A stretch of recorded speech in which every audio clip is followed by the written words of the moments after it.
Hello hall. இப்போ நீங்கள் பார்த்துட்ருக்கிறது எல்லாமே ப்ராஞ்சல் நைட்டிங்க 15th வெர்ஷன் இன்றைக்கி தான் லான்ச் ஆகிருக்கு.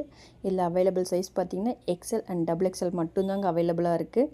நீங்கள் சிங்கிள் பீஸாக வாங்கினீங்கன்னா 350, ஏதாவது 3 பீஸ் வாங்கினீங்கன்னா 1000 ஃப்ரீ ஷிப்பிங். ப்ராஞ்சல்னாவே பியோர் காட்டனுங்க. உங்களுக்கு எந்த கலர் வேணுமோ அந்த கலரை ஸ்க்ரீன்ஷாட் எடுங்க. ஸ்க்ரீனில் தெரிகிற வாட்ஸ்அப் நம்பருக்கு புக் பண்ணிக்கோங்க. Stay connected. தேங்க்யூ.